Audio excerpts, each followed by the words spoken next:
DJ and PK, the Utah Mammoth picked up a 4-3 overtime win against the Winnipeg Jets in a big Central Division showdown on Sunday night at the Delta Center. Clayton Keller scoring that overtime game winner 13 seconds into the OT. Utah got off to a great start in the contest. Michael Carcone setting the tone, drawing a trip 45 seconds into the first. An early power play for Utah. They didn't score on it, but they generated some momentum off of it as Dylan Guenther came up ice just over 5 minutes into the first, and Lawson Crouse slammed it home. Utah was off and running. Here's Dylan Guenther starting to accelerate. He twists one right, rebound loose. Crouse scores! Lawson Crouse hammers in the rebound, and it's 1-0. On Friday night, when they lost 2-1 to New Jersey, they held a 1-0 lead for 21 minutes and 46 seconds and just couldn't extend it and fell by a count of 2-1. In the first period on Sunday, they would extend it. 4 minutes and 11 seconds later, J.J. Peterka, after some hard work by Captain Clayton Keller, who was able to rip a puck away from Winnipeg's Kyle Connor, forcing a turnover, and Utah made it 2-0. Bouncing up in the air, it's gloved down by Schmaltz. Keller in the corner again. In front for Peterka, they score! Keller from the corner, it's knocked in, and Utah's up by a pair. J.J. Peterka parked in front. Alexander Kerfoot made it 3-0 in his second game back. 3 minutes and 1 second into the second. Tic-tac-toe from Mikhail Sergachev and Sean Dursey. And Utah, who played a really good first period to get a 2-0 lead, was able to make it 3-0 in the second, making the scoreboard looking more like the game on the ice than a close 2-0 contest. And this is Kerfoot, back for Stenlund, relayed back to Sergachev. This way, one-timer, they score! And it's the first of the year for Alexander Kerfoot. Welcome back. Winnipeg would get one back in the second, and they'd make it 3-1. Utah had some good chances going down the stretch in the second and in the third, but Connor Hellebuyck made some big saves. Then the Mammoth, a turnover in their defensive zone, just couldn't get a puck out for the first time all evening, and then in the neutral zone, and all of a sudden Winnipeg had 2 goals in 25 seconds, and we were tied at 3 heading to overtime. In overtime, Clayton Keller from Dylan Guenther would seal it for the Mammoth. Rally towels in the air here at the Delta Center. We are underway in overtime. Dylan Guenther gets to a loose puck, and the Mammoth start with possession. Guenther through center, a 2-on-1. Guenther, pass across, Keller scores! Merry Christmas, you filthy animal! Clayton Keller wins it in overtime! Second multiple-point game in the last 3 for the captain. Utah scored 4 of their 5 overtime game winners in the first minute. They've had 3 of the fastest 8 overtime game winners in the NHL this year. Dylan Guenther's been on the ice for all 5.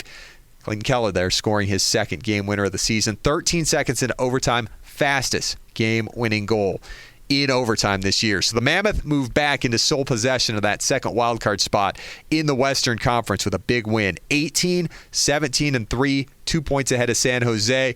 Utah looks like they're in a pretty good position to head into the Christmas break in that wildcard spot. They'll be in Colorado Tuesday, looking to be the first Western Conference team to beat the Avs in overtime. They beat Minnesota 5-1 on Sunday night. Meanwhile, San Jose will be in Vegas on Tuesday night. Let's hear what Lawson Crouse said after the game. We heard from Utah's associate captain afterwards after his 9th of the year. So he's back on pace for 20 goals in a season after he'd scored 20 or more in 3 straight before last year's 12. But he's back on that 20-goal pace this season as we expected.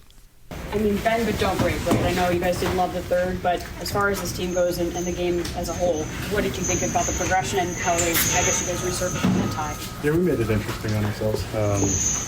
But yeah, obviously, I feel like Gunner has been clutching OT all season long. Incredible pass, incredible shot by Kells. So, yeah, definitely not the way we wanted the third period to go, but credit to our group for, you know, that's not easy. They scored 2 right away and then right into OT pretty much. So credit to the group for having the right mindset and being able to get them. Your coach took that timeout. What was the sentiment or the message and emphasis going into the last part of that third period? Yeah, I think, you know, obviously those goals happened pretty quickly. So I think it was just to give us a little bit of time to breathe. And we believe in ourselves out there. And think we had a couple good shifts after that, to get it to OT. Just let Gunnar and Kels take over. When you guys are clicking the way you guys started this game, what's the biggest asset for this group? Yeah, I think just, the way that we play in unison with each other. I think when we're playing at our best, we're getting pucks in deep, and, we're taking away time and space of the opponent. And, we just got to get to that and stick to that to 60 minutes. A lot of balanced scoring in this one. 3 lines, first 3 goals. What did you see out of this group's continuous effort? Yeah, it's great. I think, anytime you get everyone contributing, it's a good feeling, and obviously an even better one when you see a guy like Kerf get one, after a long, start to his season. We're so happy and proud to have him back in our lineup.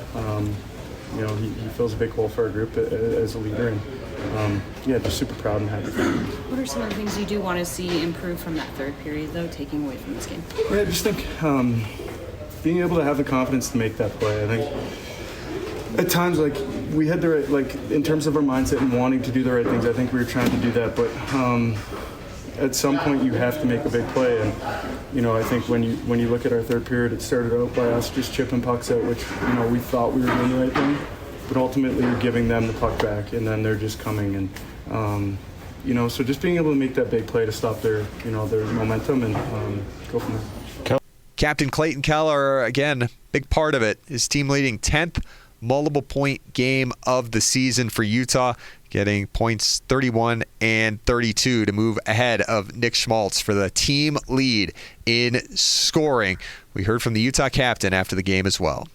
Clayton, Kraus just made a comment about, the progression of confidence to make the big plays. Where do you see this group continuing the growth in that department? I don't know. I think in the third there was obviously not great. Something we have to learn from. We still have to make plays, even if we're winning, whatever the score is. They're going to make a push. And, that's something that we've, talked about and tried to get better at. So I think just, learning from it. And, I think, you'd rather mess up and try to do the right thing than just be safe and, see what happens. So I think that's something that we gotta learn from and do moving forward. I know this lineup isn't fully healthy with Cooley being absent, but getting Kerfoot back in the lineup, what does he do to this group in terms of the IQ but also the skill? Yeah, he's such a great player. He can play anywhere in the lineup. He's a great leader, someone that we missed when he was out. Just all the little things that he does on the bench during the game, in the locker room. I can't say enough great things about Kerf and, how good of a person he is and player as well. So it's awesome to get him back. And, we definitely have had, more juice since he's been back. To see Kraus score as well, Peterka capitalize off of your great pass. What are you seeing out of the depth scoring and every line competing and contributing every night? Yeah, I think, all lines are playing well right now. We're getting, scoring, like you said, up and down the lineup. I think, something we have to, continue to do moving forward if we want to be successful and we want to, play in the end is, your depth scoring. And it's great to see that. And, we got to keep it going. You obviously get the OT winner, but how did you take it upon yourself to make sure you guys got the 2 points tonight? Score in overtime. Sleep. What goes through your mind when you find the puck on your stick? Really nice pass from Gunther there. In overtime, 2-on-1, best goalie in the world. What goes through your mind when you're in that situation? I think me and Gunnar actually chatted before overtime started, and he was like, let's come with a lot of speed. And, I think that was something that was in my head as I came onto the ice, and he wins the draw. And, he kind of just demands it right away from Sergei and makes an unbelievable play in the neutral zone. And slides it over to me, who with, I had a lot of time and space to get the shot off. And it's good to see it go in for sure. And here's head coach Andre Cherney. After Utah had that 3-1 lead in the third, it kind of got away, but Utah got it back. Okay, there's a little bit to unpack actually in that game. I think it was a huge game, was an important game against division rival, and found the way to win to get the 2 points. There's as well. To be honest, we had the lead in the third by 2 goals. Well, I'd love to close that game right there. I think we got a little bit nervous. We lost we lost our composure with the puck, and like I often say, there's there's two things important when you're protecting a lead. Is having poise with the puck. Having poise with the puck doesn't mean to be slow.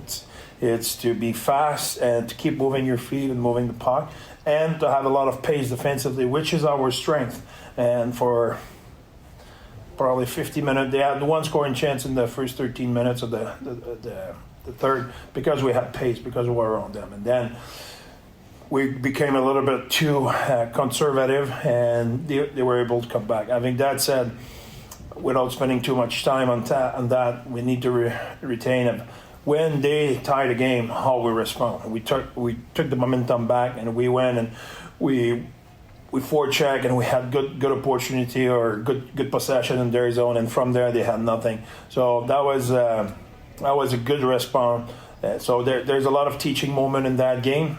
There's thing we can do better, but there's thing as well we need to build on it. We play, like I said, 53, a really good minute of hockey, and we deserve to have the lead by 2 goals. We stumble for a little while. We need to learn from it and get better and take that seriously. But at the same time, we can be proud of when adversity was there, we responded right away, and we were really strong in our finish and find a way to get the 2 points. So we had a little bit of everything today. What were the elements that were most successful in those first 2 periods that allowed you to have 3 different lines contribute and to control pace and have quick passing? Well, I would say 4 line contribute, because the line who did not score were absolutely elite at shutting down one of the best lines in the league. And they played a hell of a game.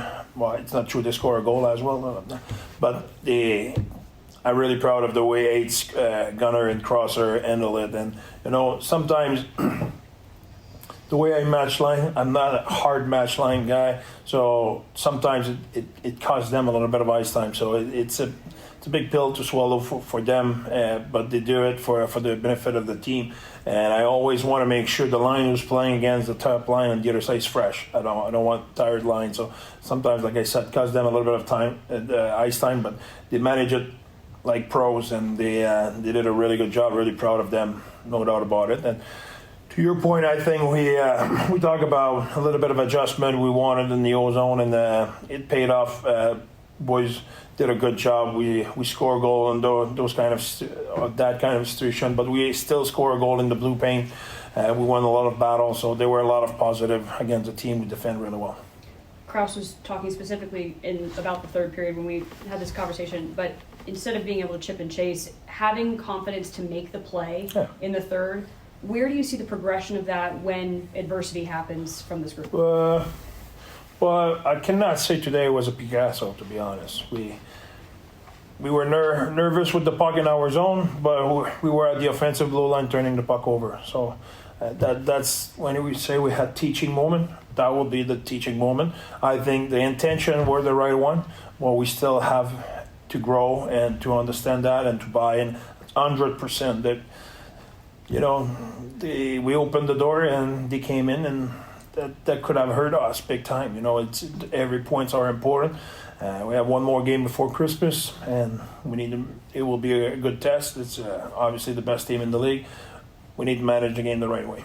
I'm sure not surprised that Kerfoot gets a goal so quickly after coming back, but obviously the IQ part of it, what does that add to this group? There's a lot on that play I like they're poised to make the play down low first, the release of Stanlon in the middle, and then after his route to go at the net, so he draw coverage, open up that seam, the quick puck movement of 98 and 50, who Sergei and Durs moved the puck really well at the right place.